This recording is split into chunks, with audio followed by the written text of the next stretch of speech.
गुढीपाडव्याच्या आणि नूतन वर्षाच्या सर्वांना प्रथम शुभेच्छा देतो.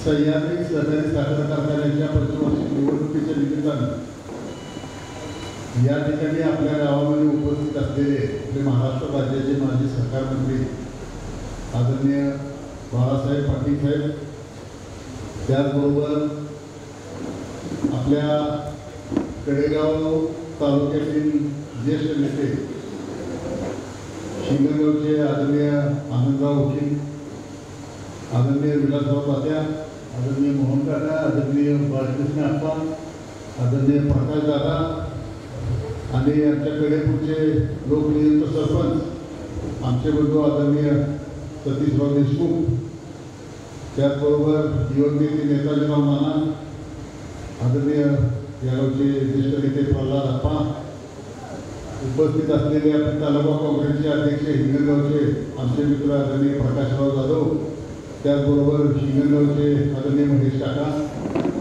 त्याचबरोबर सासवडचे आमचे मित्र लक्ष्मणरावजी पोळ, या ठिकाणी उपस्थित असलेले या कडेपूर गावातील सर्व सभासद बंधूंनो, आज या सह्याद्री साखर कारखान्याच्या निवडणुकीच्या निमित्तानं नेमकं पाडव्याच्या दिवशी आज शुभयोग आणि नवीन वर्षाची सुरुवात आणि नव्या विचारांची सुरुवात करण्याच्या दृष्टीनं हा दिवस अतिशय योगायोगाचा आहे. आदरणीय साहेब, काही लोक पाडव्याच्या ज्योतिबाला आमच्या गावाची सरपंच गाडी गेली, ज्योतिबा देवा, हां, इथं उपस्थित असणारे 99% सगळे सभासद आहे. काय ज्योतिबाला गेले ते तुम्ही सांगितलं. या ठिकाणी सह्याद्री साखर कारखान्याचं आणि आपलं गेल्या 60 वर्षापासूनचं नातं आहे आणि या निवडणुकीच्या निमित्तानं आदरणीय बाळासाहेब पाटील या ठिकाणी प्रचारासाठी आपल्या गावामध्ये आज आले. कारखान्याच्या बाबतीत काय सांगायचं, आपले भाऊसाहेब ज्येष्ठ नेते आपल्या कडेपूरचे हे त्या कारखान्यामध्ये गेली 30-40 वर्ष होतेच, तुम्हाला आम्हाला सर्वांना माहिती. त्यापैकी जवळजवळ 19 वर्ष ते व्हाईस चेअरमन होते. आपला आणि सह्याद्रीचं नातं पहिल्यापासून नेहमी घट्ट राहिलं. सह्याद्री कारखाना चांगल्या स्थितीत चालू आहे, वेळेवर बिलं मिळतात. साहेब, पण एक थोडीशी आमची एक तक्रार आहे तुमच्या, आमचा ऊस वेळेत जात नाही असे बऱ्याच लोकांची एक तक्रार आहे. त्याचा खुलासा तुम्ही तुमच्या भाषणामध्ये जरूर करावा. बाकी तुमच्याबद्दल काही दुसरी आमची कुठली तक्रार नाही आणि फोडवा एक आमचा जात नाही लवकर. या 2 तक्रार आहेत, त्याच्या संदर्भातल्या काही तांत्रिक अडचणी असतील किंवा काही ते आपण चेअरमन आहात, आपल्याला माहिती असेल, आपण आपल्या भाषणामध्ये त्याचा उल्लेख करावा. या गावचे इथं उपस्थित असलेले आणि जे काही गावी गेले ते सर्व सभासद 248 सभासद एकूण या गावामध्ये आहेत. त्यापैकी 9 सभासद मयत आहेत.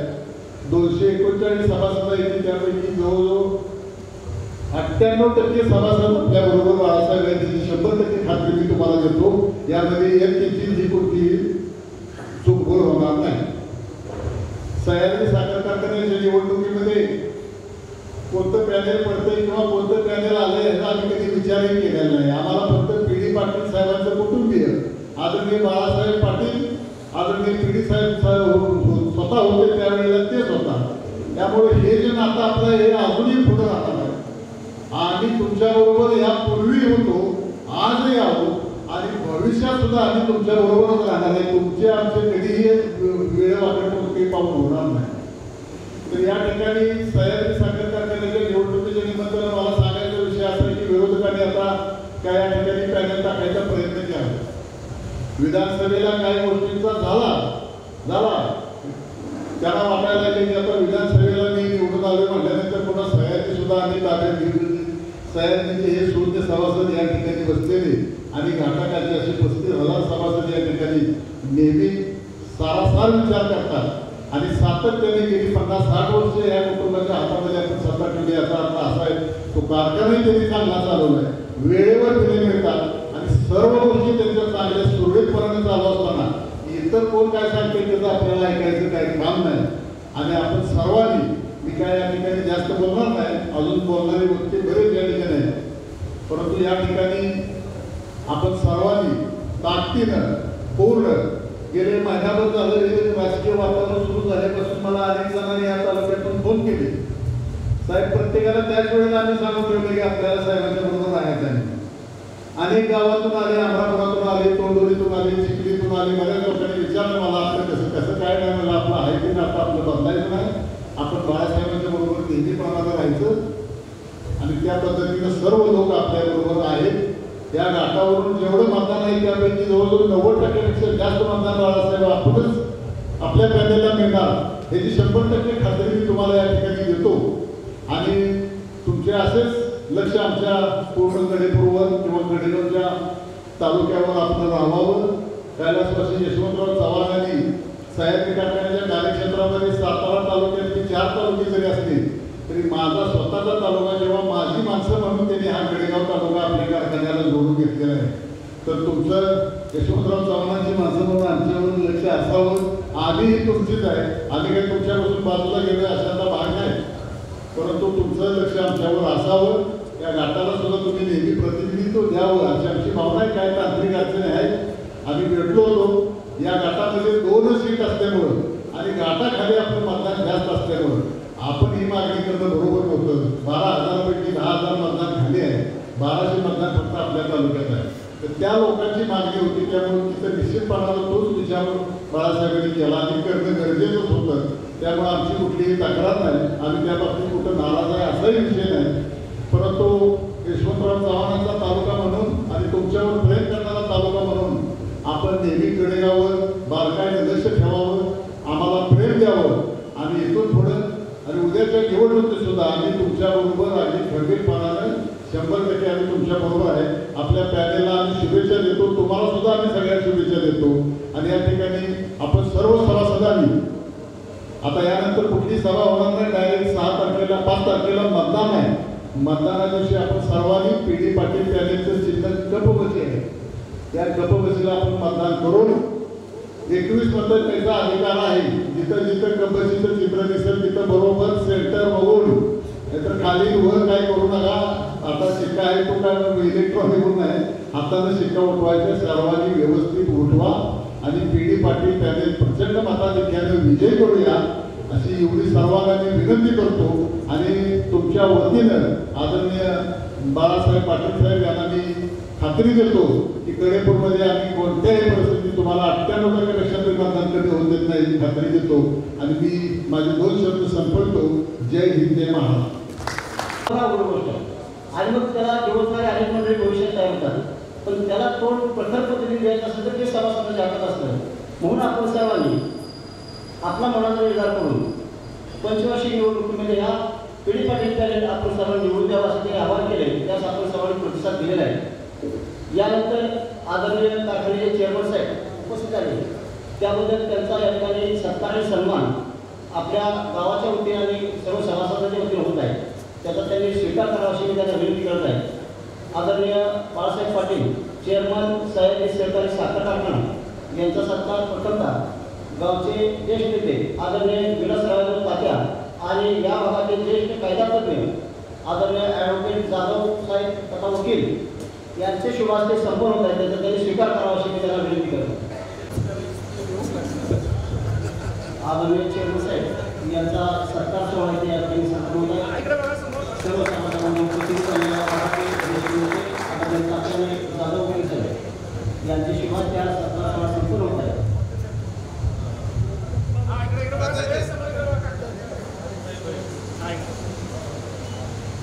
आणि यानंतर सोसायटीचे विद्यमान चेअरमन माननीय धनाजी सत्कार संपन्न होत आहे. त्याचा त्यांनी स्वीकार करावा अशी त्यांना विनंती करत आहे. यांची शिफारसी माननीय चेअरमन साहेब यांचा सत्कार संपन्न होत आहे. सह्याद्री सहकारी साखर कारखान्याच्या पंचवार्षिक निवडणुकीच्या निमित्तानं PD पाटील पॅनेलच्या प्रचारासाठी उपस्थित राज्याचे माजी मंत्री बाळासाहेब पाटील सगळ्यांचे नाव घेत बसत नाही आणि उपस्थित सर्व मान्यवर आणि सभासद. सरकारला साखर कारखाना कशा पद्धतीने चालवला पाहिजे त्याचं जर मूर्तिमंत उदाहरण म्हणावं जर असेल तर आपल्याला सह्याद्री साखर कारखान्याकडे बघितलं पाहिजे. कारण कुठल्याही परिस्थितीत सभासदाची कसली तक्रार कधी आतापर्यंत कारखान्याकडे गेलेली नाही. कारण ऊसाच्या नसू दे पूर्वीची काही प्रकार असेल थोडीफार, परंतु कसा कारखाना चालवायचा टिकवायचा आणि सरकार अजून टिकवलं आहे. पश्चिम महाराष्ट्रातलं बऱ्यापैकी एक मोठं उदाहरण सह्याद्री साखर कारखान्यातून बघितलं जातं. काल मी बाळासाहेबांचं एक उदाहरण दिलं हिंगणगावमध्ये की चेअरमन किंवा संस्थापक असणारे लोक कारखान्याचे काहीतरी भंगार विकायचं होतं तर ते स्वतः हरवतील तर कारखान्यातल्या लोकांना सांगितलं असतं की बाबा तुम्ही विकून टाका आणि काय होतं ते बघा. पण हे स्वतः भंगार विकायला सहकार मंत्री असताना भंगार विकायला हजर होते. हे वैशिष्ट्य त्या कारखान्याचा जो बारकावा तुमच्याकडे तो कारखाना टिकला पाहिजे चालला पाहिजे हे जे बारकावा होता हे जी गोष्ट आहे ती पुराण आहे. आणि त्यामुळं साहेबांनी आतापर्यंत अतिशय उत्कृष्टपणे कारखाना चालवलेला आहे आणि इथून पुढे पण चालवते. त्यासाठी आपल्याला आणि तुम्हाला काल साहेब सांगितलं असं की साहेब तुम्ही इथं आला नसता आला तरी हे सभासदांनी तुम्हाला नोकार देणार होते दिलंच असतं ना अजून देणार आहे आणि त्यावर कुठली चिंता करायची गरज नाही. विरोधकांनी विरोधाला विरोध म्हणून पॅनल केले परंतु आम्हाला विरोधक कोण आहे हे सुद्धा माहीत नाही आणि लोकांना हे जाणून पण घ्यायचं नाही. सरळ लोकांनी पीडी पाटील पॅनलला मतदान करायचं ठरवलेलं आहे आणि ते आपल्याला सगळं पीडी पाटील पॅनल विजय करायचा मुद्द्यावर फार योग चांगला आलेला आहे आणि सह्याद्री कारखान्याची सुरू असलेली जे इलेक्शन आहे ती 5 वर्षी हे इलेक्शन फक्त सगळ्यांना कळालं पाहिजे की कुणाचं पॅनल किती मतांना आलं आणि किती मतांना पुढं आहे हे कळण्यासाठीच इलेक्शन आहे. इलेक्शनमध्ये कधी पी.डी. पाटील साहेबांच्या किंवा बाळासाहेब पाटलांच्या पॅनलला अपयश कधी आलेलं नाही. त्याचं कारण आहे एक मूळ मुद्दा की कारखाना सुव्यवस्थित चालवणे, कारखान्याची बिघडची तक्रार कुणाची न येणं, उसळ वेळेवर नेणं. फक्त साहेब उसळ येताना फार उशीर होतोय एवढी सगळ्या सभासदांची अंतर्गत तक्रार आहे. तुमच्या बाजून कोणी येत नाही. कारण असं आहे तुमच्याकडून काय सांगायचं पण गरज चांगला पण ऊस जरा वाळून जातोय हे अंतर्गत खर्च तुम्हाला करून बोलून जाणार नाही. त्याचं कारण असं आहे की आम्हाला स्पष्टपणे शेकापणे माणसं सगळं स्पष्ट बोलणारे सगळे आहे. त्याचं कारण असं आहे की आपण ते सगळं जर मानलं नाही तरी चेअरमन साहेबांना कसं करणार किंवा कारखाना चालवणारा प्रमुख असणारा तिथला नेता किंवा चेअरमन यांना आपण जर बोललं नाही मागितलं नाही तर काय समजणार की एवढं आम्ही सगळ्या सभासदांच्या वतीनं अपेक्षा करतो आणि माझं 2 मिनिटाचं भाषण संपवतो. जय हिंद जय महाराष्ट्र. वंदनीय पिढी साहेब, विष्णुभाई साहेब आणि आपले भाऊसाहेब यांच्या स्मृतीने मी पहिलं अभिवादन करतो. कारण आपली मुलं आहेत ती विसरून आपल्याला चालतात. आणि पिढी साहेबांचं म्हणजे एक मृत्यूंजय माणूस होते. त्याने मृत्यूची कधी भीती वाटली नाही. स्वतः मृत्यूला सामने जाणारी माणसं फार सगळ्यांचा मी अभ्यास करतो असं कोणी नाही आहे. मृत्यूंजय माणसाचा मृत्यूला साधून त्याला भिडा नाही. स्वतः मृत्यूला सामने जाणारी माणसं त्यांना मृत्यूंजय म्हणतात. पी.डी. पाटील साहेब त्यापैकी एक आहे. स्वतः मृत्यूला समोर गेले, मृत्यूला भिडतात. माणसं मृत्यूला भिडतात अशी जी महान माणसं होती त्यांनी स्थापन केलेला कारखाना आहे. यशवंतरावजींचा त्याला पहिला सेवा होता. त्यांची शक्ती त्यांना त्यांची जे चालू त्या कारखान्याचं हे इलेक्शन लागलेलं आहे. पुढीलच्या निमित्ताने एकच गोष्ट असते काही गोष्टीचा वापर झाला पाहिजे. इलेक्शन ही झाली पाहिजे. लोकशाहीमध्ये निश्चितपणे सुदृढपणे झाली पाहिजे. आणि आजकाल जरा विषय वेगळा सहकारातला सहकार मंत्री आपण होता सगळं आहे परंतु सहकाराला लागलेला सगळं नाही ते तेवढं बरोबर नाही. आणि सहकाराला आता कॉम्पिटिशन जी झालेली आहे ती खाजगी व्यवस्थेची कॉम्पिटिशन खूप मोठी आहे. त्याच्यामुळे तिकडे दृष्टीनं सहकार अवघड आहे ते आपण सगळ्यांनी समजून घेतलं पाहिजे. त्यात साखर उद्योग तर अतिशय अवघड आहे. कारण सरकारचं जे धोरण आहे आत्ताच्या, आता आपण इथेनॉलवर विचार करला, किती वेळा इथेनॉलचं बदललं नाही धोरण, किती वेळा इथेनॉलचं धोरण बदललं, कसे कारखाने चालणार, भांडवल गुंतवणूक एवढे मोठे होत असते. आणि जर तुम्ही 3-3 महिन्याला 2-2 महिन्याला पॉलिसी बदलत असतात, एक्सपोर्टची पॉलिसी बदलतात. आता तुम्ही 10 लाख टनाचं एक्सपोर्टला परमिशन दिली, कधी दिली? साखर कारखान्यांना आर्थिक साखर केलं. ते अशी जी धोरणं आहेत ना, ती अतिशय चुकीची धोरणं आहेत.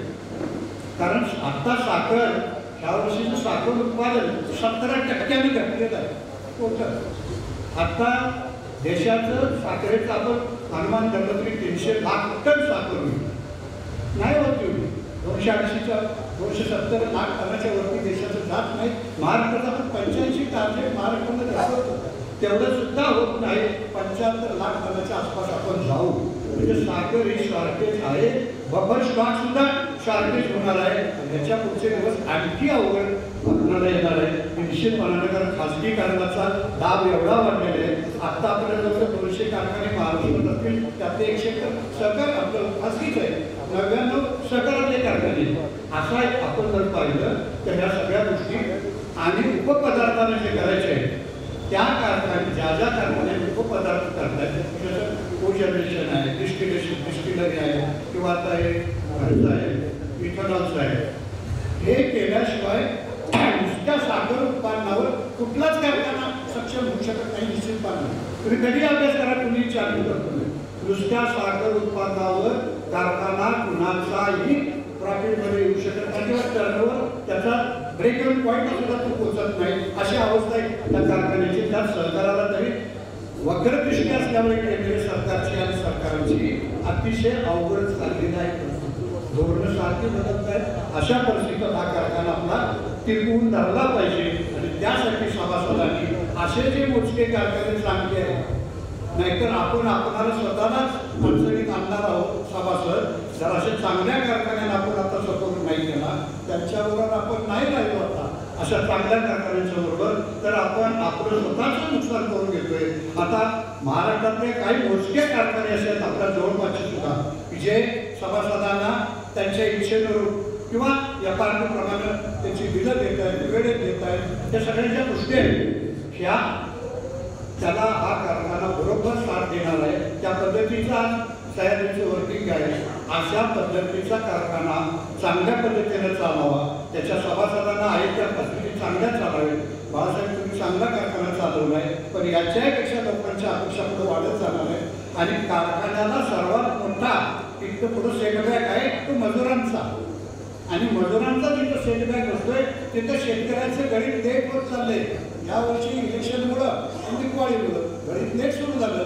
120 दिवसाचं गणित अटकावं लागलं. 160 दिवस गणित चालायला पाहिजे, 120 दिवसाचंच अटकलं. इलेक्शनमध्ये चाललं, दिवाळीमध्ये चाललं, कामगार लेट आले, नुकसान शेतकऱ्यांचं झालं. आणि नको एवढा पाऊस वेळेत नाही पडला, एका वेळी पडला, त्यामुळे नुकसाला पुरे यायला लागले. ॲव्हरेज खाली गेलं, ॲव्हरेज खाली गेलं आणि कमीची खाली गेलं, रिकव्हरी खाली गेली. अशा पद्धतीचं सगळं सेटबॅक महाराष्ट्रामध्ये बसलेलं आहे.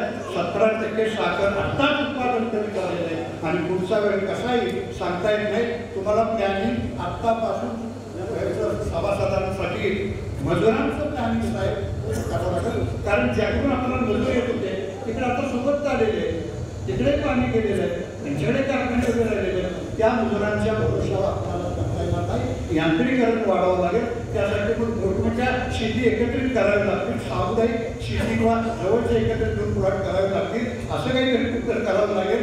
नाहीतर पुढं ऊसाची शेती धोक्यात येत राहणार आहे. ते निश्चितपणाने आहे. कारण जास्त पाणी लागणारं पीक आहे, त्यामुळे त्याला पाण्याची गरज आहे. आणि तर पाण्याची गरज नको एवढी झाली तरी सुद्धा तोटा होतोय. ह्या सगळ्या गोष्टी लक्षात घेऊन आपण आपला हा कारखाना चांगला चालवा ही निश्चित अपेक्षा आहे. आणि कडेपुढचं तर तुम्हाला निश्चित साथ आहे. आता आपल्याला सगळ्यांनी इथं सांगितलंच कडेपुढच्या ज्येष्ठ तुमच्या समोरच आहे, आप्पा आहेत, आज आहेत, आपल्या गावचे प्रथम नागरिक भाऊ आहेत, तिथं म्हणून काका आहेत, तात्या आहेत, वकील साहेब तिकडे आमचे गिरवचे ही सगळी मंडळी आहेत ना ती प्रामाणिकपणाने तुमच्यावर राहणारी आहे.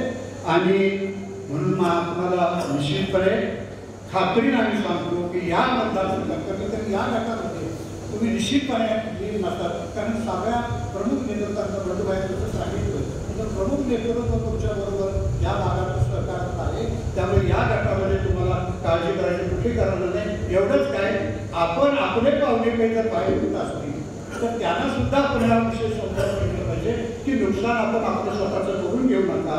कारखाने चांगले काही थोडे आहे त्यातला हा एक कारखाना आहे तो आपण सगळ्यांनी चांगला चालवावा आणि त्यासाठी आपण आशीर्वाद त्यांना द्यावा एवढी विनंती करून माझं मी छोटंसं भाषण समजतो. आमच्या त्या मुख्यमंत्र्यांची मागची परिस्थिती बसलेली आहे. आमचे प्रकाशराव आहेत हे आहेत सगळे मागचे इंगणगावकर आहेत सासवडकर आहेत सगळी मंडळी तुमच्याबरोबर तुम्हाला अडचणीचं या गटात काहीच कारण नाही कुठलंच कारण असायचं कारण नाही आहे. एवढं बघून मी थांबतो. जय जय. या मनपूर्वक माझी शुभेच्छा. खेडपर्वाचे लोकनियुक्त सरपंच साहेब माननीय सचिव भाऊ आदरणीय P Patil panel chairman Balasaheb Patil आणि उपस्थित सर्व मान्यवर. महत्वाचं असं आहे की सहकार टिकला पाहिजे. पश्चिम महाराष्ट्रामध्ये हा एक आदर्श आयडियल सहकारी साखर कारखाना आहे. आणि एक लक्षात घ्या की टीम लीडर हा एक असावा. घराचा कारभारी एक असल्यानंतर घर व्यवस्थित चालतं. तसं सहकारामध्ये टीम लीडर कॅप्टन जो आहे तो विश्वासू आणि आदर्श आहे. बाकीच्या टीममध्ये तुम्ही चिंतित चर्चा जर कॅप्टन असतील तर तो सहकार होणार नाही हे महत्वाचं लक्षात ठेवलं पाहिजे आपण. आणि म्हणून माननीय आमदार बाळासाहेब पाटील यांच्यावरती आपला विश्वास हा पी पाटील साहेबांपासून हा जुना आहे. विश्वास जुना. मान्य पी पाटील साहेबांचं पॅनल पुन्हा हे काळ्या दगडावरती पडलेली रेग आहे. हे एवढंच म्हणून मी माझे 2 शब्द थांबवतो. जय जय महाराज. सरकारी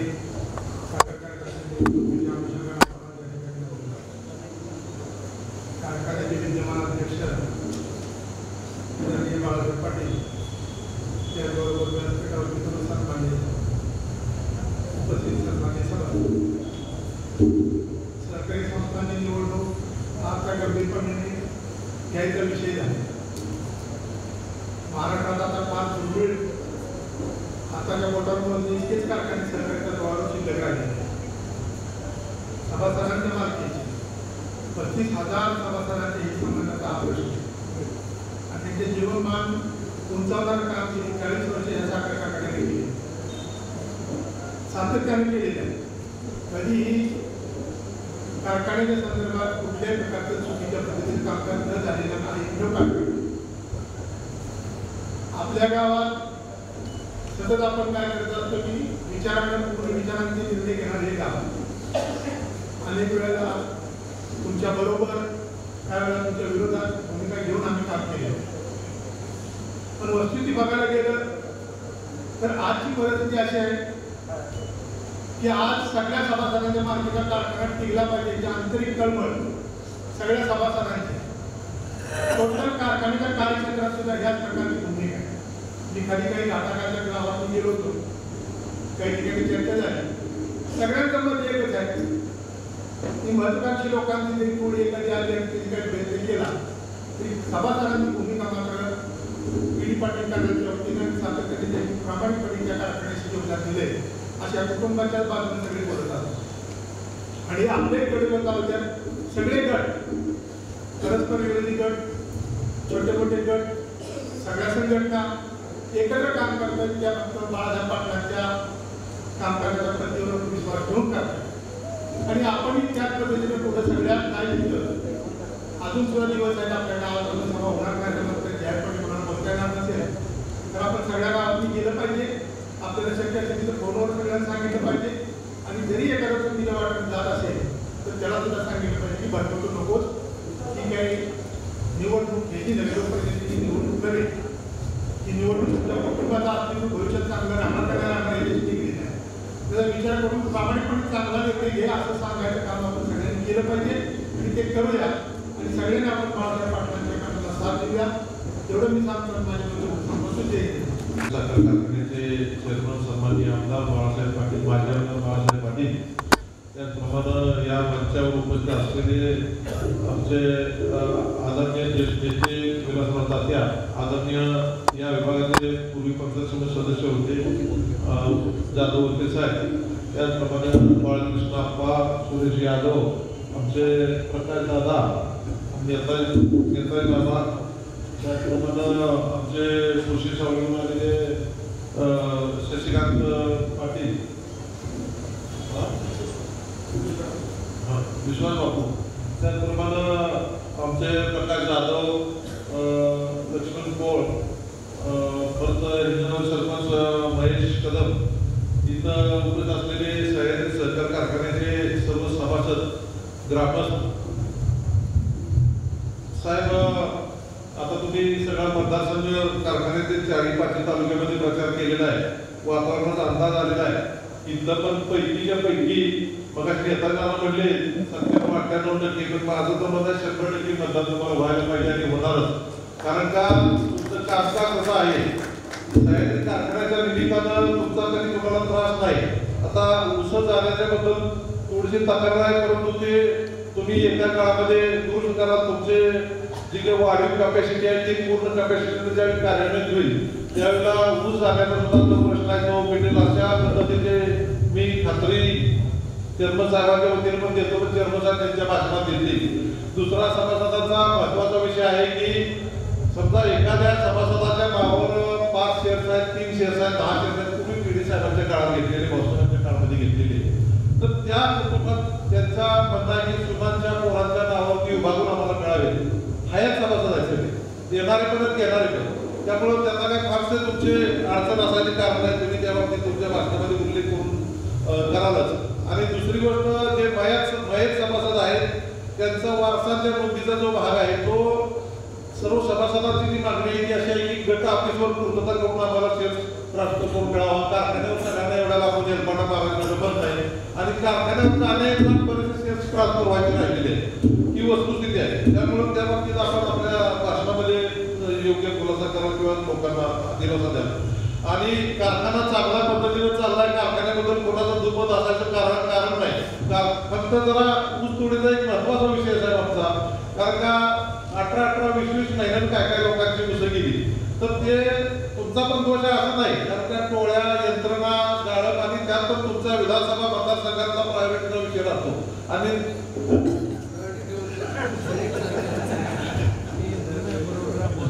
तर माझं मत मी मांडलं ठीक आहे, पण तुम्ही येत्या काळामध्ये ते दुरुस्त करून द्या. आम्ही 100% पैकीच्या पैकी लोक तुमच्या बरोबर आहोत.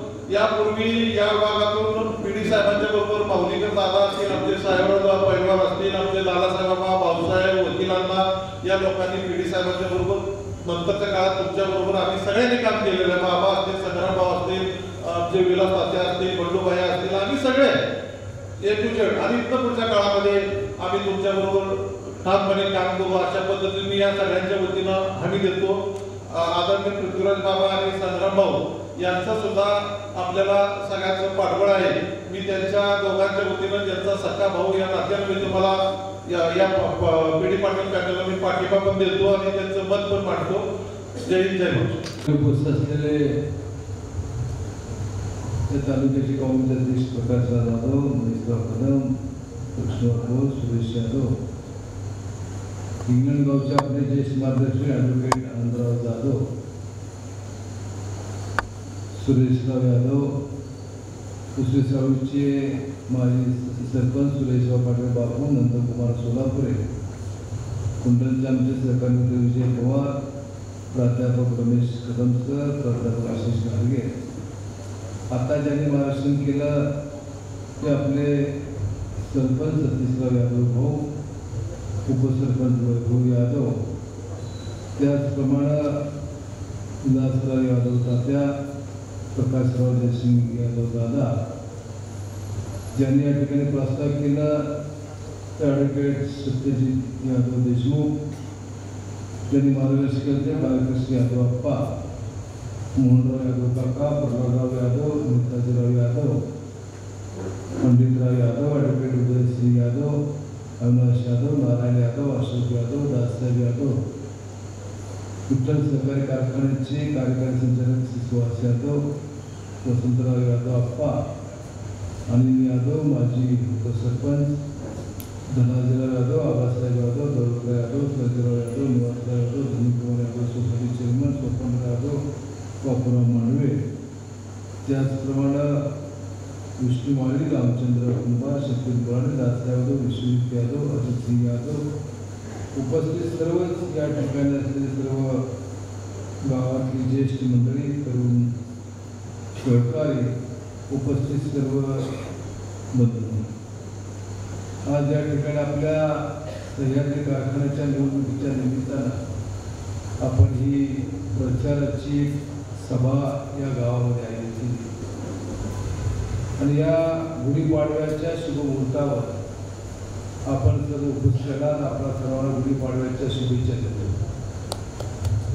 आपला कुळस्वामी ज्योतिर्लिंग आहे आणि पाडव्याला ज्योतिबाला जाण्याची प्रथा ही अनेक वर्षाची. मी ज्योतिबाचा भक्त आहे. मी यात्रेला असताना इतर वेळी त्या ठिकाणी जातो. कारखान्याची निवडणूक ही जाहीर झाली आणि त्या नंतरच्या काळामध्ये बऱ्याचशा चर्चा झाल्या. माझ्या माहितीप्रमाणे 97 सालची निवडणूक झाल्यानंतर निवडणूक जवळजवळ पार्थिव निवडणूक झाल्याचा काही वेळा 100% निवडणूक झाली. यावेळेस ही निवडणूक आता जाहीर झालेली आहे. थोडा राजकीय संदर्भ बदलला, विधानसभेला माझा पराभव झाला आणि मग निवडणुकीच्या बाबतीमध्ये काही चर्चा सुरू झाल्या.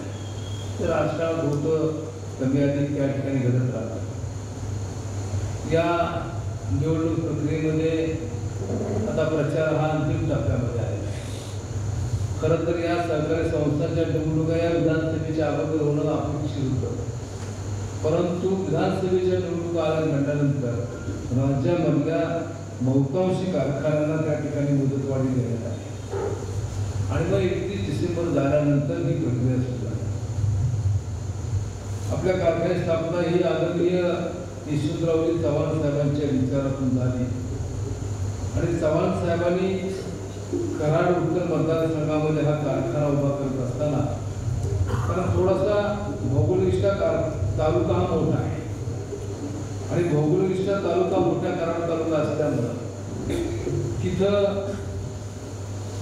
कराड दक्षिणमध्ये एक आदरणीय यशवंतराव मोहिते बावले कृष्णा सहकारी साखर कारखाना स्थापन केला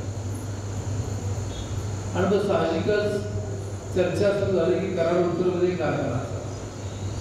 बराच काळ चर्चा सुरू होती, पर्याय निघत नव्हता, थोडीशी राजकीय संघर्षाची पार्श्वभूमी होती आणि अशा परिस्थितीमध्ये थोडी आदरणीय चव्हाण साहेबांनी या सर्व मंडळींना पुण्याला बोलवलं आणि पुण्याच्या सर्किट हाऊसवर बैठक झाली आणि ती बैठक झाल्यानंतर तिथे सांगण्यात आलं की 2.5 तास बैठक चालली आणि मग शेवटी चव्हाण साहेब झाले की प्रत्येकाची भावना ही आहे का कारखाना झाला पाहिजे, सगळ्यांनी झाला. पण आदरणीय चव्हाण साहेब सांगले की मी PD पाटील साहेबांच्या वेळी जवळ देतो, त्यांच्या मार्गदर्शनात आपण कार्य करा आणि त्याप्रमाणे आदरणीय PD पाटील साहेबांच्याकडे ही जबाबदारी आली आणि मग मूळचे त्या ठिकाणी जागा होत्या त्या जागा बघत बघत शिरवडे आणि शहापूरच्या माळावर ही कारखान्याची जागा निश्चित करण्यात आली. त्याला शहापूर, शिरवडे, कोपरडे हवेली आणि थोडीशी नडशी जमीन आहे. जागा तिथे निवडत असताना सुद्धा अशी जागा निवडली की उंचावा जागा आहे. आता जसं वारा आता सुद्धा तसंच वारं नेहमी असतं, त्यामुळे आसपासच्या गावाला कुठल्याही प्रकारचा वास किंवा त्रास त्या ठिकाणी होत नाही आणि मग कारखानाचं शेअर गोळा करण्याचं काम असतं. पण यशवंतराव चव्हाण साहेबांना दूरदृष्टी प्रचंड होती. त्यांनी सांगितलं की तुम्ही कराड तालुक्यावर निव्वळ एक कारखाना उभा करू शकाल, कारण कराड तालुक्यामधून कोयना नदी कृष्णा नदी वाहत आहे. कोयनेचं पाणी हे जवळजवळ 26 TMC पाणी हे नियमाप्रमाणे पूर्वीला म्हणजे सांगली कराडसाठी सोडावं अशा प्रकारचा नियम किंवा कायदा आहे. त्यामुळे त्यावेळी 98.50 TMC असं धरण, त्याचं 26 TMC पाणी आपल्याकडे. आता ते धरण 105 TMC झालेलं आहे. त्याचप्रमाणे धोम धरणाची त्या ठिकाणी सुरू असलेली मागणी कृष्णेवर, त्याच पद्धतीनं कणेर धरणाची असलेली मागणी, कराड तालुका पाटण तालुक्याच्या हद्दीवर तारळी धरणाचा सातत्याने होत असणारा संघर्ष, कारण धरण कुठं बांधायचं याबद्दल संघर्ष सुरू, पण एक निश्चित धरण हे 100% होता. त्याचप्रमाणे उरमोडी धरण व्हावं अशी फार मोठी मागणी होती. तिथेही संघर्ष होता, तिथे धरणग्रस्त कमिटीची स्थापना झाली होती. आणि मग भविष्याचा विचार करता तालुक्यामध्ये ऊस 100% वाढेल निश्चित होतं. पण आदरणीय चव्हाण साहेबांनी सूचना केली की तुम्ही निव्वळ कराड तालुक्यावर अपेक्षित राहू नका, तुम्ही शेजारच्या तालुक्यांचा समावेश त्या ठिकाणी करा. आणि मग आपला जुना खानापूर तालुका ज्याची 56 गावं याचा समावेश यामध्ये करण्यात आला. खानापूर तालुका का तर चव्हाण साहेबांची जन्मभूमी या तालुक्यामध्ये आणि तो गुरुनानक बंद होता. त्याच पद्धतीनं खटाव तालुका, कोरेगाव तालुका, सातारा तालुका, कराड उत्तर पूर्ण, कराड दक्षिणचा केशापासून तांबी, आरेवाडी, गमेवाडी, डेळेवाडी हा भाग त्याचा समावेश यामध्ये करण्यात आला. आपल्या घरी जुन्या शेतकऱ्यांना आठवत असेल की आपण ऊस का लावायचो, तर कारखाना खात्रीचा असेल तर लावायचा. खात्रीचा अशा अर्थाने की ऊस जाईल याची खात्री असेल तर ऊस लावला जायचा. आणि ऊस सुद्धा दिसताना दिसायचो कुठं तिथं विहिरीचं पाणी दिसायचं. बोरचा त्यावेळी विशेषतः बोर शेती करावी संकल्पना त्या काळामध्ये नव्हती, नंतर आली ती कल्पना. त्यामुळे जिथं विहीर आहे तिथं 4-2 एकर काही ऊस असायचा. पण नंतरच्या काळामध्ये टेक्नॉलॉजी पुढे आली, बोरचा अवलंब झाला, विहिरी वाढल्या आणि ही धरणं पूर्ण झाली.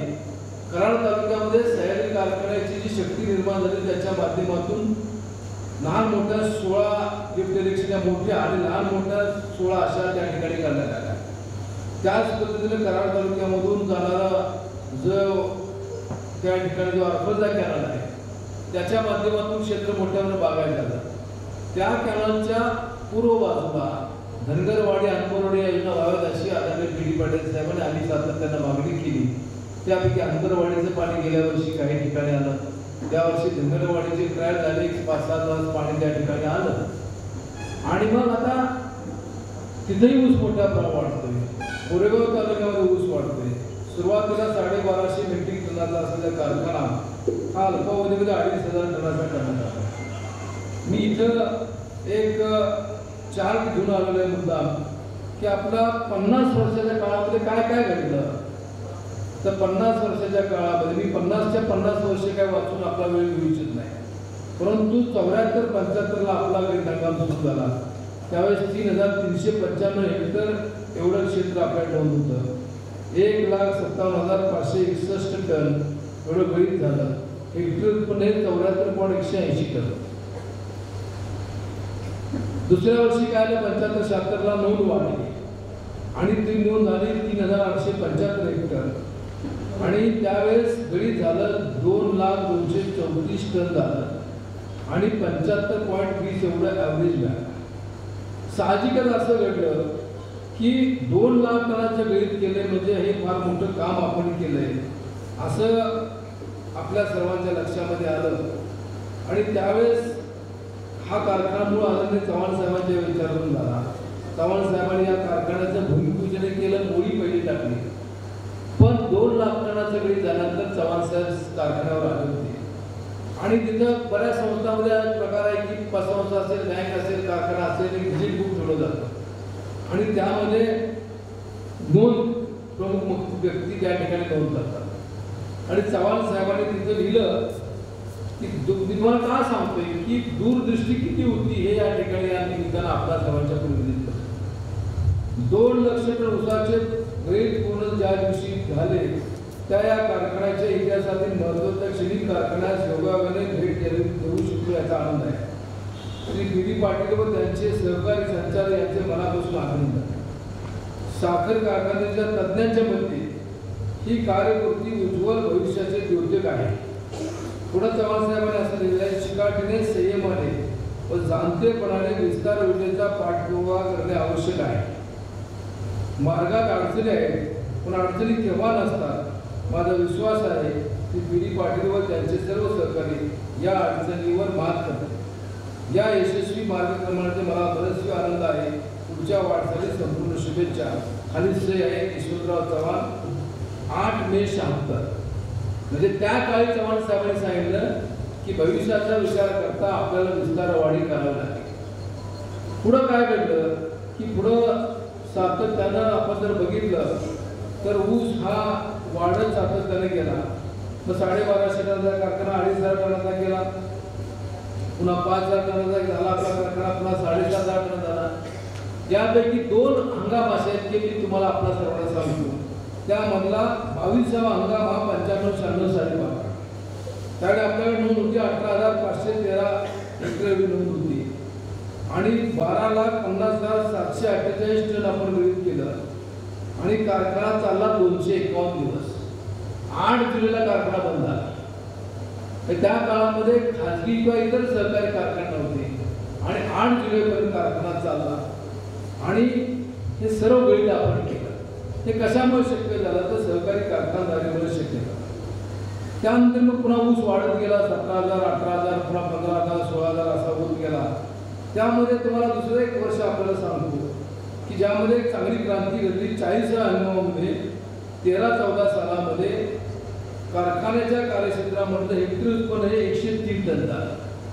त्याच्या आदल्या वर्षीपर्यंत हे 100 टनाच्या खाली होतं आणि मग तेव्हापासून 103 ton, 109 ton, 108 ton, 114 ton, 100 ton, 101 ton, 117 ton, 119 ton, 106 ton, गेल्या वर्षी 112 टन. म्हणजे 2 गोष्टी घडल्या की हेक्टरही वाढलं मोठ्या प्रमाणामध्ये, लागण वाढली आणि त्याचप्रमाणे जर आपण बघितलं तर ऊसाचं उत्पन्न वाढलं. आता आपण मध्यंतरी पाहिलं असेल की आता नवीन टेक्नॉलॉजी आहे आणि त्या टेक्नॉलॉजीमध्ये काय आहे की AI टेक्नॉलॉजी नावाची एक टेक्नॉलॉजी आदरणीय पवार साहेबांनी परवा एक बैठक घेतली होती आणि त्यामध्ये असा एक प्रस्ताव दिसतोय की असं दिसते का त्या बैठकीला मला जाता आलं या निवडणुकीमुळे की भविष्यामध्ये 125 टन हेक्टरी उत्पन्न मिळेल एवढ्या प्रकारची त्यामध्ये सुधारणा करायची किंवा प्रयोग करायचे त्यातून पुढे जायचं. आणि वसंतदादा शुभश्री संस्था अशी आहे की निरनिराळे प्रयोग हे त्या ठिकाणी करत असतात आणि त्यामुळे एवढ्या मोठ्या प्रमाणात जर ऊस वाढला तर ते गळीत करणं हे फार मोठं आव्हान आपल्या सर्वांच्या आहे. पण ऊसाचं पीक असं आहे की त्याला कायद्याप्रमाणे FRP निश्चित आहे. FRP निश्चित असल्यामुळं शेतकरी ऊसाचं त्या ठिकाणी पीक करतात. एक काळ असा होता की अडसाली ऊस लागून करायची म्हणजे लोकांच्या अंगावर काटा आहे. पावसाळ्यामध्ये लागण व्हायची. तर आपली कल्पना काय की जिथं काळी कसदार जमीन, पाणी चांगलं, तिथं ऊस चांगला आहे आणि मग आपण काय करायचो, वापरी ओढली जायची, मग बैलगाडीतून ऊस न्यायचा. तिथं तो ऊस जात असताना चिखलातनं जावं लागत होतं. मोळ्या बांधावर न्यायच्या, त्या सोलायच्या, त्या सोल्यानंतर दंडावर घेऊन टाकायच्या, वापरी ओढली असेल तिथं आणि मग विळ्यानं 3-3 डोळ्याच्या काढणी मारायची आणि मग लागण करायची. मग लागण करत असताना किंवा निम्मी सरी भरली पाहिजे, वापर भरलं पाहिजे अशी काळजी घ्यायची. आणि त्यात जर पाऊस पडला तर लागण त्या ठिकाणी डाग पडायची किंवा लागण कोंब ऊसाचे उगवायचे नाही. आणि मग शेतकरी मग विचार करायला की काय अडसाळी जर करायची म्हणली आणि जर नुकसान होत असेल तर न केलेलं बरं अशा प्रकारचा विचार पुढे आला आणि मग अडसाळी लागण ही कमी होत झाली.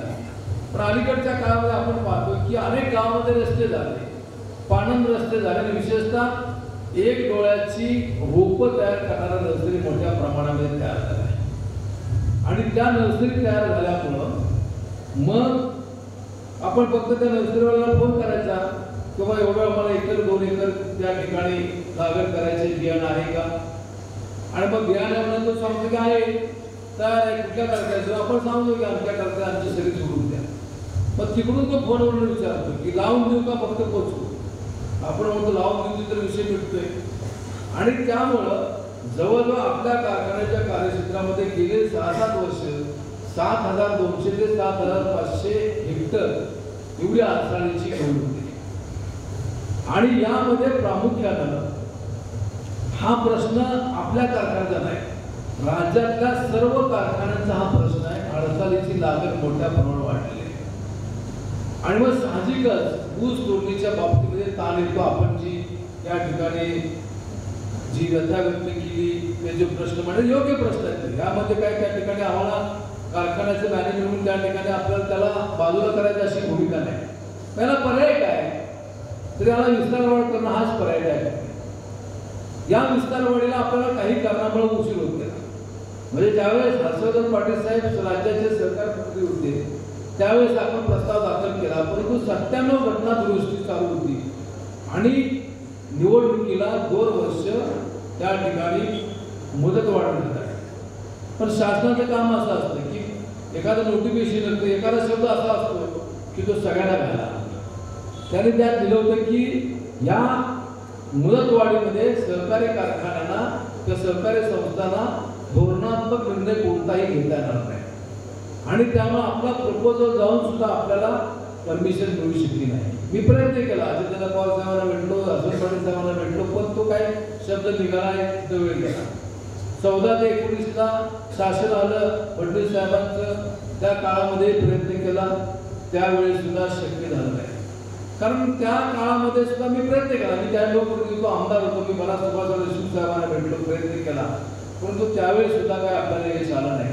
पण योगायोग असेल, काही त्या ठिकाणी एखाद्या कारखान्याच्या बाबतीमध्ये एखादा निर्णय घेत असताना ज्या खात्याकडे हे काम होतं, ज्या विभागाकडे काम होतं ते सहकार विभाग. मला 19 साली आदरणीय पवार साहेबांनी राज्याचा सहकार व पणन विभागाची जबाबदारी दिली आणि जिल्ह्याचे पालकमंत्री दिला आणि मग मी स्वतःच आपल्या कारखान्याच्या विस्तारवाढीच्या प्रपोजल सही केली. राज्यातले जे सहकारी कारखाने होते त्यामध्ये अजिंक्यतारा कारखान्याचा प्रस्ताव होता, त्यालाही मान्यता दिली. क्रांतीचा प्रस्ताव होता, त्यालाही त्या ठिकाणी मान्यता दिली. कारण शेवटी सहकार क्षेत्र वाढलं पाहिजे आणि त्या दृष्टीनं आपली विस्तारवाढीला परमिशन देण्यात आली. आपण DPR नॅशनल फेडरेशनच्या वतीने केला. तो DPR केल्यानंतर ज्यावेळेस स्टेट लेवल परचेसला गेलो त्यावेळेस शेखर गायकवाड साहेब साखर त्या ठिकाणी साखर संचालक होते आणि रशिया आणि युक्रेनचं युद्ध झालं आणि कारण नसताना स्टीलचे दर वाढले. खरं तर काय रशियामधून कच्चा माल काय येत नव्हता, युक्रेनमधून काय येत नव्हता, पण व्यापारी दर स्टीलचे वाढले. मग साहजिकच DPR मध्ये बदल होत दिसत होता. मला शेखर गायकवाड साहेब काय म्हणले की साहेब तुम्ही फक्त एक पत्र द्या, अनेक कारखाने दिले की स्टीलचे दर वाढले तर हा DPR आहे, तो DPR मध्ये एवढी वाढ करा. मी गायकवाड साहेबांना सांगितले साहेब मी आज सरकार मंत्री उद्या आहे का मला माहिती नाही, उद्या पुन्हा माझ्या मग काहीतरी लक्षात लागत. मी पुन्हा DPR करतो, पुन्हा नॅशनल फेडरेशनकडे गेलो आणि पुन्हा गेल्यानंतर मग आपल्याला त्या ठिकाणी तो DPR झाला. स्टेट लेवल परचेस कमिटी पुढे निर्णय झाला आणि मग हा या प्लॅनचं आपण काम के बॉयड या कंपनी दिला. की के बॉयड ही कंपनी यांचं बॉयलिंग हाऊस अतिशय चांगलं आहे. बॉयलर आपण त्यांना थर्मॅक्सच पाहिजे असा आग्रह झाला, तो बॉयलर आला. सिमेंटचं टर्बाईन पाहिजे ते टर्बाईन त्या ठिकाणी आलं. फायबर मिल त्यांचे आहे, 5 मिल आणि 1 फायबर आहे. आणि मग विचार त्या ठिकाणी काय झाला त्याच्या अगोदर की आहे यामध्ये मॉडिफिकेशन करावं असा एक विचार पडावा. पण प्रश्न असा आहे की जुन्यामध्ये बदल करत असताना ते सेट होईल किंवा मॅच होईल याची खात्री आपण देऊ शकत नाही. कारण जुनं स्ट्रक्चर आहे ते गंधक किंवा ज्यूस गळल्यामुळे बऱ्याच वेळा त्या ठिकाणी वीक झालं असतं. जुन्या ज्या बॉड्या असतात त्याचा पत्रा ते वीक झालं असतं आणि मग नवीन टेक्नॉलॉजी स्वीकारली पाहिजे. जुन्यामध्ये ते मॅच होत नाही म्हणून आम्ही थोडासा धाडसी निर्णय घेतला. विशेषतः बाळासाहेब थोरात साहेबांनी अशा प्रकारचं काम केलं. त्याने नवीन प्लॅन शेजारी उभा केला होता, तसा प्लॅन आपण उभा करायचा निर्णय घेतला आणि ते काम सुरू झालं. 23 मे 23ला एक मोठं वादळ आलं, त्यामध्ये जो 20% शेड स्ट्रक्चर उभं केलेलं बोलायला नशीब असं की त्या ठिकाणी जीवितहानी काय झालं नाही आणि वेळ हा होत गेला हे याबद्दल काही दुमत असायचं कारण नाही. आणि विशेषतः कारखानदारीच्या बाबतीमध्ये हा वेळ हा निश्चित त्या ठिकाणी कमी होत असतो. आता त्यामध्ये काय घडलं की यावर्षी आपण बघितलं असेल की यावर्षी कारखाने तिप्पट गतीने बंद झाले. म्हणजे ऊस एवढा स्पीड संपला की काही काळ नाही. दरम्यानच्या काळामध्ये आपण आपल्या बॉयलरचं फायरिंग घेतलं, 150 टनाचं बॉयलरचं फायरिंग घेतलं आणि ते घेत असताना त्यामध्ये साधारणपणे स्टीम जी तयार होती ती स्टीम किमान 25 वेळा हवेत सोडायची. त्या बॉयलरमधले सगळे पार्टिकल सगळे बाहेर काढायचे आणि 16 ब्लोईंग झाले. 16 वेळा ते बाहेर सोडलं किमान 25 वेळा करायचं. त्याला स्टीलची टार्गेट प्लेट घालायची. त्यामध्ये जर त्या पाईपमध्ये दिसलं की त्यावर काय पार्टिकल आले, जोपर्यंत ते पूर्ण प्लेट क्लिअर होते तोपर्यंत चालू ठेवायचं आणि पुन्हा मग ते टर्बाईनला त्या ठिकाणी जोडायचं आणि जी वीज तयार होईल त्या विजेच्या साह्यानं आपण जो नवीन प्लॅन्ट आहे त्याचा फायबरायझर आणि त्याच्या मिल फिरवायच्या. जुन्या टेक्नॉलॉजीमध्ये काय आहे तर जुन्या टेक्नॉलॉजीमध्ये आपण फायबरायझर जो फिरवतो तो त्या ठिकाणी टर्बाईनच्या साह्याने फिरवतो. ज्या मिल आपल्या 5 मिल आहेत त्या सगळ्या टर्बाईनच्या साह्याने फिरवतात. जुना प्लॅन्ट 74 सालचा आहे त्याच्या 6 मिल आहेत त्या सगळ्या टर्बाईनच्या साह्याने फिरवतात. त्यामध्ये बऱ्याच मोठ्या प्रमाणात त्याचे ज्वलन केला जातो, बऱ्याचचं सेविंग होत नाही. आणि आता नवीन टेक्नॉलॉजीमध्ये आपण जर बघितलं तर त्यामध्ये आता जो फायबरायझर फिरणार आहे त्याला 1500 HP चे 2 मोटर लावणार आहे, त्याच्या साह्याने फिरणार उसाचा बारीक भुगा होणार. 5 मिल आहेत, 5ही मिल या इलेक्ट्रिक ड्राईव्हने फिरणार आणि इलेक्ट्रिक ड्राईव्हने फिरल्यामुळं तिथं ऊसामधली जास्तीत जास्त साखर ही काढली जाणार. त्याच पद्धतीनं बघ्याचं सेल होणार. बघ्याला 2,500 रुपयेपर्यंत दर आहे आणि त्याची सुद्धा रक्कम आपल्याला चांगल्या प्रकारची मिळणार आहे. अलीकडे नवीन कारखाने तशा पद्धतीचे होतात. आता तुम्ही म्हणाल की 12 मेगावॅट तुम्हाला मिळू लागते, मग 18 मेगावॅटचं टर्बाईन का घेतलं तर भविष्यामध्ये विचारा, आज विचार नाही, भविष्यामध्ये असा विचार आहे की टेक्सटाईल ज्या 5 मिल आहेत त्यापैकी पहिल्या 2 मिल मोठ्या आहेत, दुसऱ्या 2 त्या ठिकाणी लहान आहे आणि दुसरी लास्टची 42-84 आहे. त्या मिलला सुद्धा इलेक्ट्रिक ड्राईव्ह घ्यायचा आणि तिथं आता 7,000-7,500 पर्यंत मशीन होते, ते 9,000च्या प्लस कसं होईल असा प्रयत्न करायचा. आणि हा नवीन जो प्लॅन्ट आहे तो नवीन प्लॅन्ट आपण काय म्हणतोय आता, आपण असं म्हणतोय की साधारणपणे तो प्लॅन्ट आपण साधारणपणे 7,500 ते 5,000 टनांनी चालू असं आपण त्या ठिकाणी म्हणतो. पण मी तुम्हाला खात्री देतो की मिलच्या साईज जे आहे त्या साईजचा विचार करता आपलं गणित हे सगळ्यात जास्त त्या मिलवर होणार आहे. मला काही त्या ठिकाणी मी जे करत असताना बरेच कारखाने 4 मिल टाकतात, आपण 5 मिल टाकतो आणि 6व्या मिलची जागा ठेवल्या. कशासाठी? 5 मिल कशासाठी तर अधिकचं गणित व्हावं यासाठी ती उपाययोजना आपण केली आणि एक चांगल्या प्रकारचा टेंडम आपण तिथं उभा केलेला आहे. आता विशेषतः प्रश्न जो आहे तो ऊस वेळेवर जाता हा प्रश्न आहे, सर्व ठिकाणी प्रश्न आहे. कारण मला सुद्धा सातत्याने फोन येत असतात, लोक त्या ठिकाणी आग्रह करत असतात आणि त्यामुळे हा प्रश्न भविष्यामध्ये येणार नाही. एक गोष्ट मी तुम्हाला विश्वासाने सांगतो की यंत्रणा आपल्याला कधी कमी येत नाही, यंत्रणा पुरेशी. आपला मूळचा प्लॅन्ट आता 7,500 टनांनी चालतो, तो सुद्धा यावर्षी 8:30-9च्या दरम्यान आपण चालला. शेवटचे 8-10 दिवस फक्त अंडर कॅपॅसिटी चालला, पण तो प्लॅन्ट आपण क्षमतेपेक्षा जास्त चालला. थोडंसं काय घडलं, ऊस एवढा वाढलेला आहे की ऊस वाढल्यामुळे सर्व गावांचं समाधान होऊ शकत नाही आणि मग लोक म्हणतात की यंत्रणा आलेला आहे की यंत्रणा कमी आहे. यंत्रणा कमी येत नाहीत आपल्या कारखान्याला, यंत्रणा ही पुरेशी यंत्रणा निश्चित येते आणि त्यामुळे त्या बाबतीमध्ये सुद्धा आपण भविष्यामध्ये निश्चित असा अलीकडच्या काळामध्ये मशीनच्या साहाय्याने सुद्धा ऊस तोडला जातो. जो 23 मशीन चालतात. साधारणपणे कारखाना सुरू झाला की मशीन पहिले 15 ते आठवडे चालत नाही, शेवटी सुद्धा चालत नाही, त्याला प्रॉडक्ट मिळत नाही. आता मशीन शिवाय पर्याय नाही आता सिद्ध झालेला आहे, पण त्याचे सुद्धा काय प्रश्न आहे. म्हणजे ज्यावेळेस ऊस मशीनने येतो आणि तो गळीत होतो, बघा ज्यावेळेस लास्टच्या मिलमधून खाली पडत असतो तिथं आपण एक बघत बसतो की ज्यावेळेस मशीनचा ऊस येतो त्यावेळेस काही एखादा दुसरा क्षण बघायचा सगळा मातकट येतो बाहेर, ज्याच्यामधून मोठ्या प्रमाणामध्ये माती, त्यामुळे केमिकलचा वापर जास्त झाला. त्याच पद्धतीनं वाड्यासहित आल्यामुळं वाड्यामध्ये जे त्या ठिकाणी पाला असतो तो पाला जर आपण शेवटच्या मिलमध्ये पडल्यानंतर हातामध्ये घेतला आणि तो जर दाढे खायला आपण चावला तर त्यात तो गोड लागतो, म्हणजे त्यातून साखर जाते. दुसरं यावर्षी मला वेगळंच कळलं. मी क्लिनिंग दिवशी गेलो, क्लिनिंग त्या ठिकाणी चालू असताना ज्या टाक्या जिथं ज्यूस येतो मिलमधून त्या टाक्यामधून जवळजवळ 5-5-6-6 ठिकी 2 टाक्यामधून दगड निघाले. म्हणजे त्या मशीनला एवढी ताकद असते की दगड सुद्धा त्या ठिकाणी येतो. पण भविष्याचा विचार करता मशीनशिवाय पर्याय नाही हे सिद्ध झालं आहे. ब्राझीलला मी गेलो तर तिथं बघितलं की तिथं लॉन्ड्री आहे, म्हणजे ऊस स्वच्छ केला जातो, ती आपल्याकडे सोय नाही. पण भविष्यामध्ये मशीन सुद्धा मोठ्या प्रमाणात वाढत आहेत. यंत्रणा चांगल्या प्रकारे वाढते आणि पूर्वी असं होतं की ट्रॅक्टर मोठ्या प्रमाणात 4 चाकी ट्रॉल्या 2 असायच्या. पण अलीकडच्या काळामध्ये आपण बघतो की बऱ्याचशा कारखान्यांच्या मध्ये तो एक अंगद नावाचा ट्रॅक्टर आला, त्याला ठेकडा म्हणतो, कोण मुंगळा म्हणतो आणि त्याच्या सहाय्याने वाहतूक मोठ्या प्रमाणात केली जाते. गेल्या 12-14 वर्षापूर्वी हा प्रयोग पहिल्यांदा आला आणि मग ते सुरू झाल्यानंतर कारखान्याचं शेती विभाग चांगलं काम करतो, म्हणजे ते काम त्याच्याबद्दल दोष द्यायचं काही कारण नाही, पण त्यांचा प्रयत्न काय असतो, ऊस संपला पाहिजे.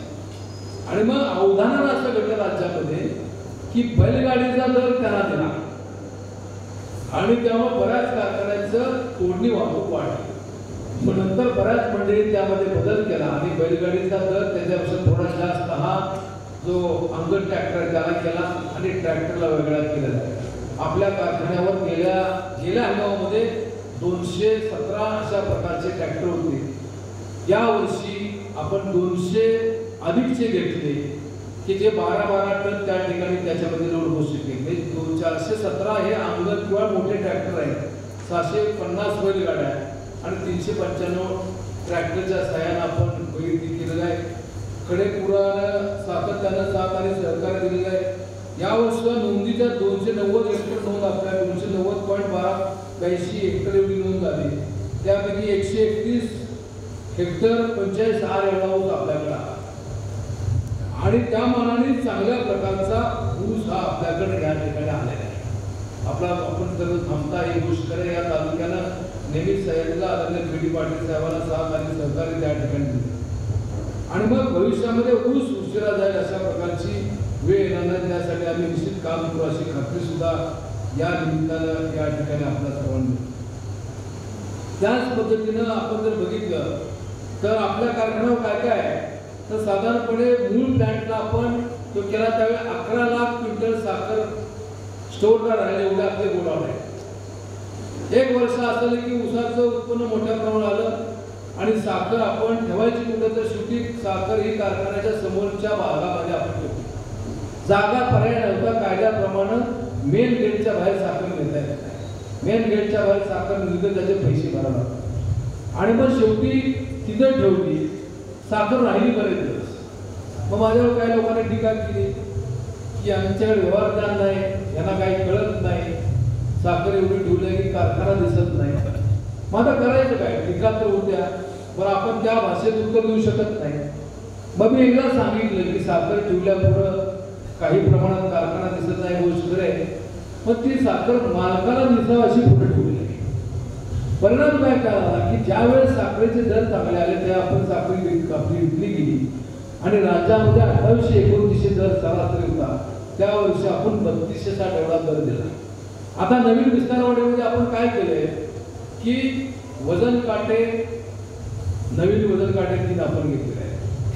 त्याच पद्धतीनं क्रेन अनलोडर सिस्टीम नवीन घेतली आहे, फिडिंग टेबल नवीन घेतले आहे, गव्हा नवीन आहे, फायबर नवीन आहे, मिल नवीन आहे, बॉइलिंग हाऊस नवीन आहे, बॉयलर, टर्बाईन, ग्रेडर सगळं नवीन आहे आणि आता नवीन टेक्नॉलॉजी घेतली. त्यामुळं स्टीमचं सेविंग चांगल्या प्रकारचं होईल, बघायला त्या ठिकाणी वाढेल आणि चांगल्या प्रकारची साखर तयार होईल आणि साधारणपणे 11,000 दिवसाला वेळ येईल अशा प्रकारचं क्रशिंग लायसन्स आपण घेतलं. पण 11,000 म्हणजे 110% चालायला म्हणजे साधारण 12,000-12,500 टन चाललं पाहिजे आणि त्यासाठी 13,000-13,500 टन ऊस दिवसामध्ये तोडला पाहिजे, एवढी यंत्रणा आपल्याला करायची. आपण जे एन्व्हायरमेंटचं क्लिअरन्स असतं ते साधारणपणे 13,200 टनाचे घेतले. त्यामुळं ते समजा नॉर्म पुढे गेला 13,000 टन गळी झालं तरी कुठली अडचण आपल्याला येणार नाही अशा प्रकारची तरतूद केली आहे. मला खरं त्यावेळेस शेखर गायकवाड साहेब त्यामध्ये की तुम्ही तुमचं एखादं ऊस बघता, तुम्ही पुढचे त्या ठिकाणी अर्ज देऊन ठेवा, पण म्हटलं काय भविष्यात आपण करू, पण ठीक आहे, चांगल्या प्रकारचं काम हे त्या निमित्तानं होईल. आपण दराची परंपरा चांगली ठेवली आहे, वजन काटे सुद्धा अचूक ठेवण्याची भूमिका घेतली आहे. एक 25,000 लिटरची पिशवी आपली मूळची आहे.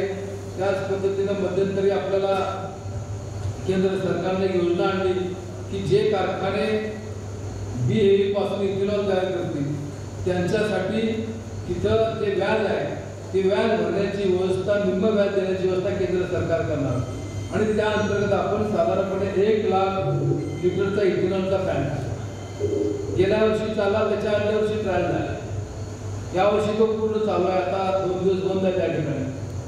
आता बघायचं साखर शिल्लक काय बोलायचं शिल्लक. त्यापासून काय होतं की सुरुवातीला इथेनॉल तयार केलं, पण केंद्र सरकारचं असं लक्षात आलं की साखर कमी होईल इथेनॉलमुळं, म्हणून त्याच्यावर बंधन आणण्यात आलं. आणि ते बंधन आणल्यामुळं मग पुन्हा RSA आपण घेतलं. गेल्या वर्षी आपण त्या डिस्टिलरीची जे कर्जाची परतफेड आहे त्यापैकी 35 कोटी 40 लाख आपण दिले. मूळ DPRला प्लॅन होता आपला 132 कोटी 22 लाखाचा, आणि हा प्लॅन्ट आपण उभा केला 124 कोटी 4 लाखामध्ये उभा केला. आणि गेल्या वर्षी आपण त्याची 35 कोटी 40 लाखाची परतफेड केली. या उद्याच्या 31 तारखेला त्यामध्ये अजून वाढ होईल. त्यामुळे 3 वर्षामध्ये तो नील करायचा. कर्जाच्या बाबतीमध्ये आपण निश्चित असा काही लोक येतात, आरोप केले जातात की कर्ज फार मोठं आहे, 750 कोटीचं कर्ज आहे. कुठला आकडा काढला मला काही कळलं नाही. 750 कोटीचं कर्ज. आता मी तुम्हाला काही उदाहरण देतो. आता उदाहरण समजा एखाद्या शेतकऱ्याने जर 5 HP ची मोटर घेतली आणि एक 1,500 पाऊण 2,000 फूट पाईपलाईन केली, कर्ज काढलं, वीर काढलेले 5 लाख रुपये कर्ज घेतले, एकदाच इन्व्हेस्टमेंट केली आणि पुढं 35-40 वर्ष त्या मोटरचा त्या पाईपलाईनचा वापर करून त्यांनी उत्पादन जास्त केले. म्हणजे उत्पादन हे त्या ठिकाणी चालू राहील. म्हणजे एकदाच खर्च केल्यानंतर हे उत्पादन चालू राहील. मी प्रत्येक गावात जात असताना मागच्या 2 दिवसामध्ये चरेगावला गेलो. चरेगावला आपण पाणी आणले ते कोयना नदीतून आणलेलं आहे आणि बिहारच्या गावामधून ते पाणी आणले. आणि ते पाणी तिथं आणल्यानंतर तिथं सचिव हजर होते संस्थेची. मी त्यांना सांगितलं सचिवांना की आपली जी योजना झाली चरेगावची औद्योगिक सहकारी पाणी पुरवठा, त्याला किती खर्च आला. तर त्याने सांगितले की 35 वर्षापूर्वी 2 कोटी आणि 80 लाख रुपये खर्च आला. या वर्षी ऊस तयारीला किती गेला. चरेगाव, खालकरवाडी, शिकरवाडी, भवानी माता नगरी 3 गावं त्याच्या अंतर. तो आलेला ऊस आणि आपण 3204 आता दिला, अजून 50 देणार आहे. मी त्यांना सांगितलं ते टनेज आणि 3204 गुणले किती रक्कम होते सांगा.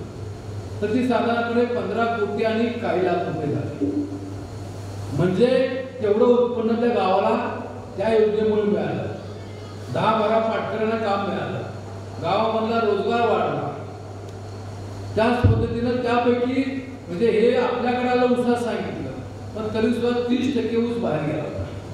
म्हणजे जवळजवळ 20 कोटीचं उत्पन्न दरवर्षी गावामध्ये येते. एकदाच कर्ज घेतलं, कर्ज फेडलं 65 लाखाची इमारत.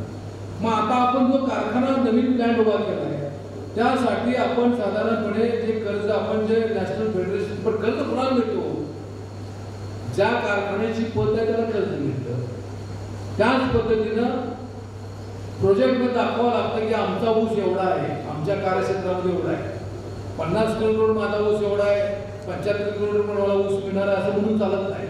स्वतःचा ऊस दाखवावा लागतो आणि स्वतःचा ऊस त्या ठिकाणी दाखवून त्याशिवाय जिल्हा बँक, राज्य बँक असेल किंवा नाबार्ड परमिशन देत नाही निकषामध्ये वाचल्याशिवाय. मग आपण साधारणपणे 488 कोटी 21 लाखाचा DPR झाला. हा नॅशनल फेडरेशनने DPR केला.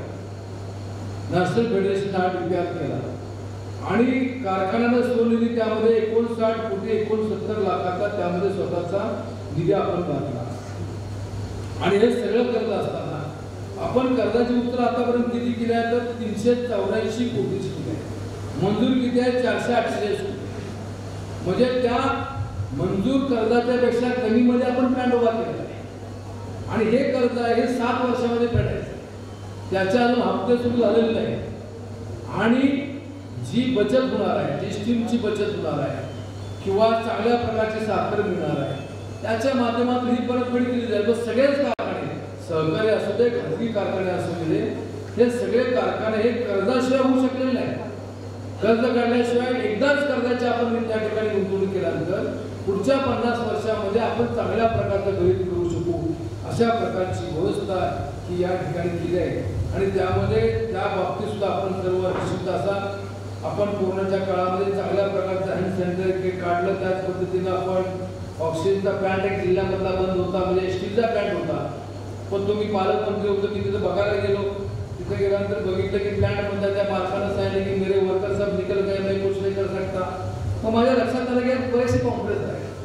कारखान्याचे अधिकारी कर्मचारी यांना त्या ठिकाणी पाठवलं आणि तो प्लॅन्ट चालू केला. किमान पक्षी त्या काळामध्ये काही ऑक्सिजनची सोय किंवा सुविधा चालू झाली. आपण कारखाना एक चांगल्या प्रकारचं ॲग्री इंजिनिअरिंग चालू केलं. नंतर त्याला विद्यार्थी कमी पडल्यानंतर ॲग्री BSc ॲग्री सुरू केलं गेल्या वर्षीपासून. त्याचाही चांगल्या प्रकारचा उपयोग हा सर्वसामान्य होतो. आपण चांगल्या प्रकारचं सह्याद्री सेंद्रिय खत, कंपोस्ट खत, तागाचं बियाणं, VSची उत्पन्न देतो की जेणेकरून आपलं उत्पन्न सातत्यानं वाढत असतं. आणि विशेषतः या निवडणुका आपल्याला सगळ्या पक्षावर होतात. जसं सरपंच आपले त्यांनी उल्लेख केला सरपंचाने त्याप्रमाणे आपण सर्व या ठिकाणी आहोत. यामध्ये विद्वान बाबा असतील, संग्रामसिंह असतील किंवा भाऊसाहेब असतील त्यांचे सर्व कुटुंबीय असतील, लालासाहेबांचे सर्व कुटुंबीय असतील, प्रकाशराव देशमुख या ठिकाणी आले, आमचे परवानांचे चिरंजीव, ही सर्व मंडळी त्या ठिकाणी आले. आणि खऱ्या अर्थानं सहकारी संस्था निकोप होण्यासाठी सर्व पक्षीय सहकार्य अपेक्षित. आणि सातारा जिल्ह्यामध्ये सुद्धा सर्वांनी ही भूमिका घेतलेली आहे की आम्ही त्या ठिकाणी या निवडणुकीला बाळासाहेब पाटलांच्या पाठीशी. कशासाठी तर ज्याची संस्था त्यांना बघा. हा आता समजा आमच्याकडून काही गोष्टी घडल्या असत्या, आमच्याकडून काय भ्रष्टाचार घडला असता, काही अन्याय झाला असता तर ठीक आहे ना त्या ठिकाणी. पण निव्वळ विधानसभेच्या निवडणुकाला पराभव झाल्यानंतर काही मंडळी व्यक्ती देशातून येत आहेत. आपण चव्हाण साहेबांचे विचार त्या ठिकाणी बघतो, वसंतदादाचे विचार जातो. हा महाराष्ट्र सुसंस्कृत महाराष्ट्र आहे. भाषा आपण वापरत असताना ही आपण सुसंस्कृतपणाची वापरतो. आता समोरचे लोक काय भाषा वापरतात हे आपण आपल्यापैकी काही जणांच्या कानावर आला असेल. शेवटी राजकारण हे राजकारण चालत राहतं, ते कालांतराने त्या ठिकाणी चालू राहणार आहे. पण माणसं माणसात राहिले पाहिजे, विचार राहिला पाहिजे, ही भूमिका असणं गरजेचं आहे.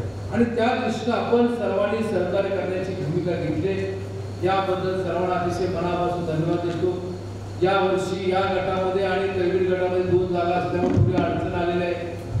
या विभागामधून सुरुवातीला गंगाराम बापू करांडे त्या ठिकाणी संचालक होते, विलासराव मोरे होते, भाऊसाहेब यादव होते. 17 वर्ष जवळ या कारखान्याचे व्हाईस चेअरमन म्हणून त्यांनी काम पाहिलं. त्याच लालासाहेब बाबा होते, कडेगावच्या श्रीमती हिराबाई गाडगे यांनी सुद्धा काम पाहिलं आहे.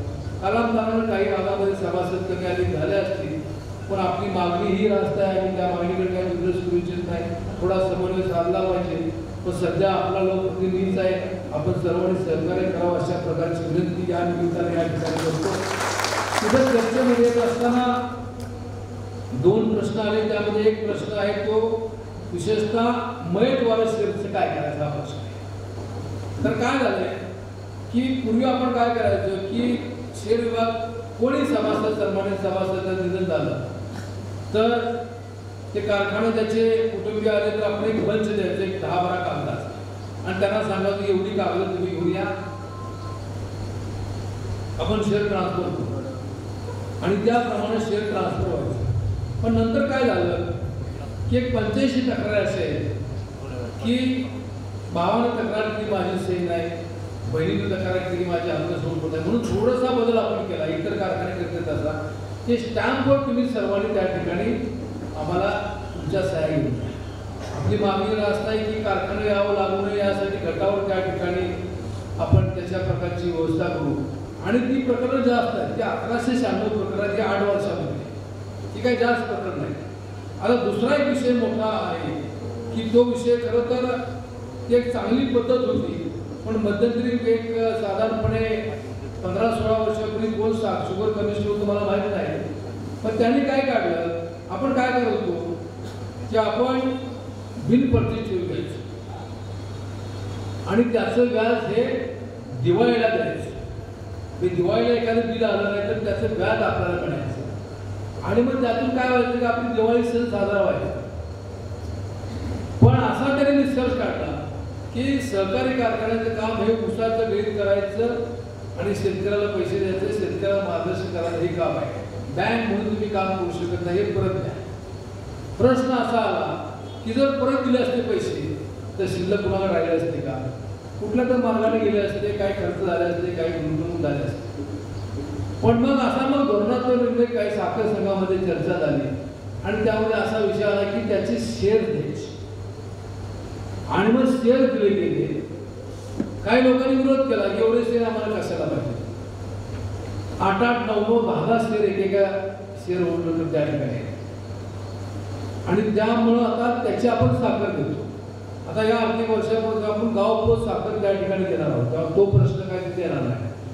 पण आता एक कोर्ट टीममध्ये काय करतोय की सभासद वय झाल्यानंतर त्याचा शेअर हा त्याच्या वारसाच्या नावावर वर्ग करावा अशी तरतूद आहे.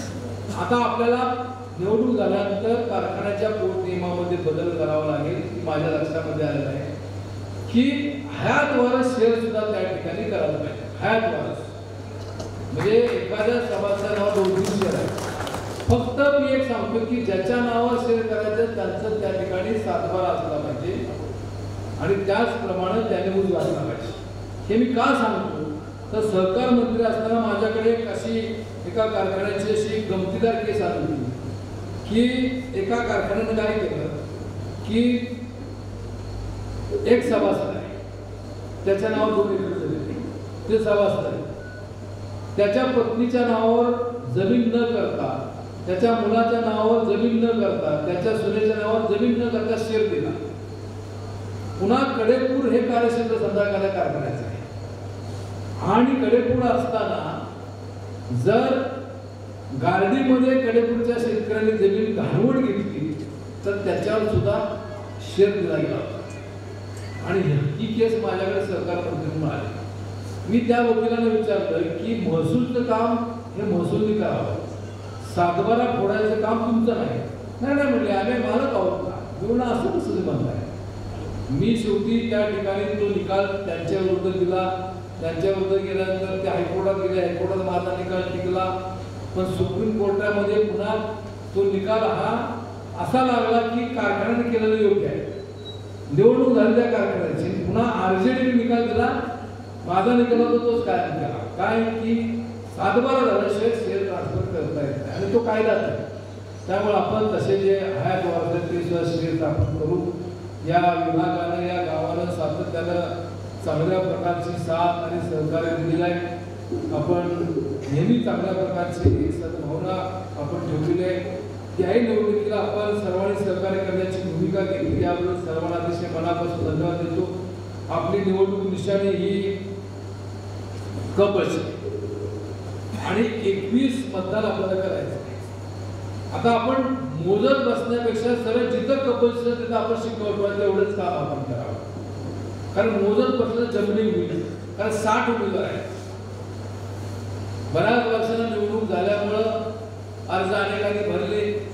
त्यामध्ये जे समोर पॅनल होतं त्याच्यामध्ये काहीतरी इतरवाढ झाला तर त्यांचे 2 पॅनल झाले. अजून काही अर्ज राहिले, ते अर्ज त्या ठिकाणी आहेत. असे 60 उमेदवार आहेत. एका उमेदवाराच्या बाबतीमधला उद्याच्या 1 तारखेला हायकोर्टामध्ये निकाल आहे, तो त्या ठिकाणी लागेल. आता काय जो लागेल त्याप्रमाणे निवडणूक निर्णय अधिकारी निर्णय घेतील. पण मी एक तुम्हाला सांगतो, मी कारखान्याच्या निवडणुकीला कधीही पहिल्यांदा उठून सांगतो की आमच्या पॅनलची कुणावरही हरकत नाही.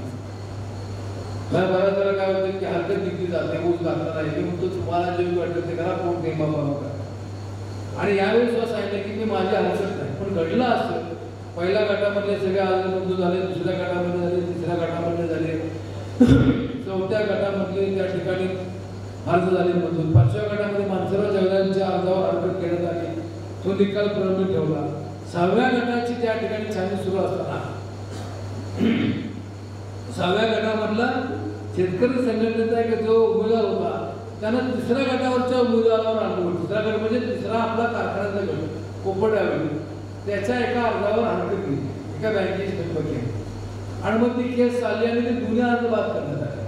पण नंतर असं घडलं की आरजेडीने काय केलं की आरजेडीने ज्यांनी ऊस घातला नाही, जे निवडणूक निर्णय रद्द केले तेही मान्य केले आणि तो कर्ज थकीचा तोही मान्य केला.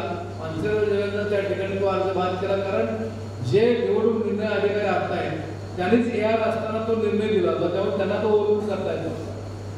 ती तांत्रिक बाब झाली. आणि मग पुन्हा हायकोर्टामध्ये प्रकरण गेलं. काही जणांनी त्या ठिकाणी समज घेतलेला. आता असं म्हणतात की 1 तारखेला त्याच्यावर निर्णय हायकोर्ट त्या ठिकाणी निर्णय देईल, त्याप्रमाणे पुढची प्रक्रिया होईल. पण मी एक सांगतो की या कारखान्याच्या सर्व परिसरामध्ये एक सौंदर्याचं शांततामय सहजीवनाचं वातावरण राहावं या भूमिकेतून आपण काम करतोय.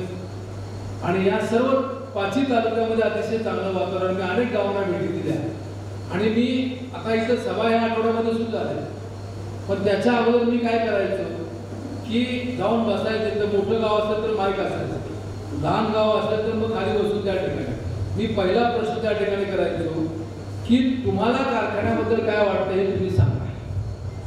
आणि मग 99% लोकांचं एकच म्हणणं की आमचा ऊस जात नाही. मग आता हा विषय कॉमन आहे, त्यामुळे मी काय विचारत नाही कोणाला. आपल्या प्रास्ताविकामध्ये तो विषय त्या ठिकाणी आला, आपण सर्वांनी व्यक्त केला तो त्या ठिकाणी. आणि ही गोष्ट खरी आहे, यामध्ये निश्चित बदल हा केला जाईल. पूर्वीच्या काळी असं होतं की कसोटी मॅच ही 5 दिवस चालायची, क्रिकेटची कसोटी. आता काय झालं की 20-20 आले, म्हणजे 20-20 ओव्हरच्या मॅच होती. तसं आता कारखाने म्हणजे सगळे कारखाने हे पूर्वी 150 दिवस ॲव्हरेज चालायचे, आता 100 दिवसावर आले, 100 दिवसावर त्या ठिकाणी आले. त्यामुळे इथून पुढच्या काळामध्ये कमी वेळामध्ये जास्त वेळ करणं हे काम सर्वांना करावं लागणार आहे.